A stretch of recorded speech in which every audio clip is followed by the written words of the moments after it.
Good evening and thanks for joining us tonight. While we can't be in the studio, TV2 is still dedicated to bringing you the top headlines in politics. I'm Dante Setafonsi, and this is Portage Pulse Online.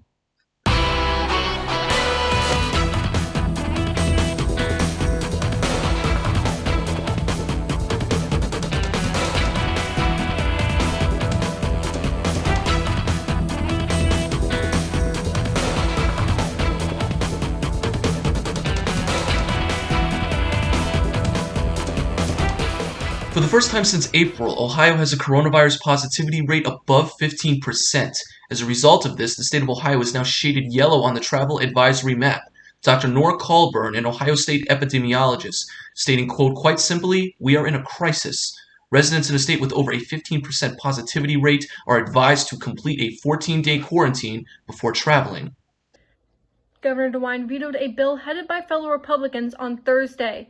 Senate Bill 311 would strip DeWine of his authority to issue statewide coronavirus orders and would also ban the Ohio Department of Health from issuing mandatory mask mandates against people that do not have and have not been exposed to the coronavirus. However, the bill would not affect mask orders already in place. It remains unknown if the Ohio General Assembly will override his veto. Over 30 Ohio House makers are co-sponsoring new legislation that would no longer require businesses to allow government inspections to ensure Governor Mike DeWine's mask mandate order is being followed. House Bill 799 is the latest in a series of bills being advanced by House Republicans to overturn the governor's coronavirus policies.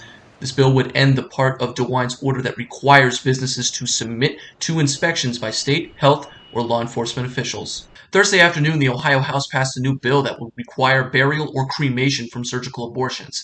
This House vote was made along party lines. This would require abortion clinics to have written policies and procedures for cremation or burial of a fetus, and they would have to pay for it.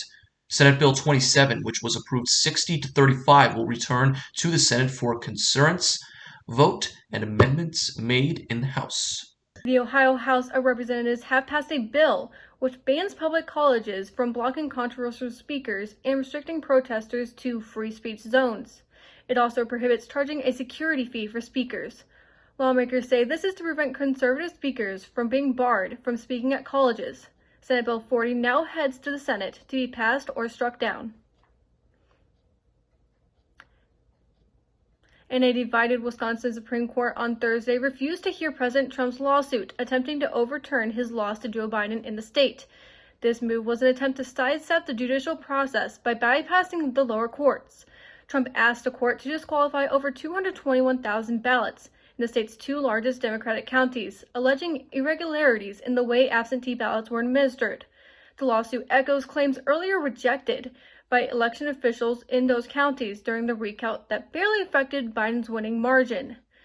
Trump's attorney Jim Troupis says he will file a case in Wisconsin's Circuit Court, expects the case to soon get to the Supreme Court very soon.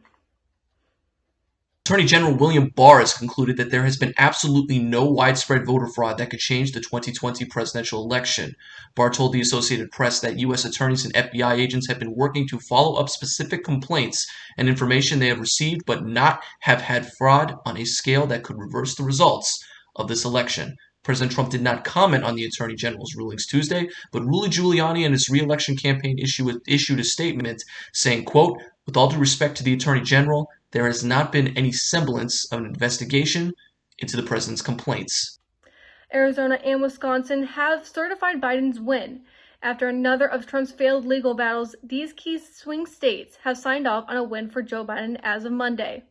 Although pressured by the Trump campaign, election officials from both parties in Arizona and Wisconsin declined to undercut the state laws to overturn the popular vote in their states. All states must exhaust legal challenges of the vote by December 8th so that the Electoral College delegates can meet on December 14th. And SpaceX has marked a turning point in private space exploration and may influence space travel over the next decade. Our reporter Gabby Jonas has more. SpaceX Falcon 9 is set to launch tomorrow, Saturday, December 5th, at 11:39 a.m. According to Space Force from the International Space Station, the rocket will launch from Kennedy Space Center to deliver extra supplies and investigations to the International Space Station. Dragon is doing this all autonomously. So there's a lot of intelligence on board. It's not as though there's somebody on Dragon with a joystick who's maneuvering the craft, as there would have been in, say, the Apollo era. Weather anticipated for the launch tomorrow morning is said to be precipitation, cumulus clouds, and a thick cloud layer rule, according to the 45th Weather Squadron. Due to the launching having to launch at exactly 11:39 a.m., the Kennedy Space Center isn't the ideal location weather-wise, 45th Weather Squadron announced earlier this Wednesday. The 45th Weather Squadron said they will anticipate expected showers and go about instability thresholds that may produce thunderstorms that will make NASA act accordingly. If current trends hold, teams at Pad 39A will contend with 40% go conditions for the Saturday morning launch of Falcon 9 rocket and uncrewed cargo Dragon.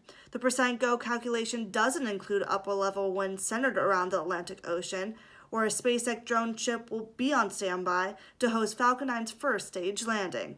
If sea conditions are too rough, Falcon 9's 162-foot first stage is said to have issues and possibly explode. Saturday will mark the Space Coast's 27th launch of the year, 101st of Falcon 9 rocket, and 21st NASA contracted resupply mission for SpaceX. Reporting from Columbus, Ohio, I'm Gabby Jonas.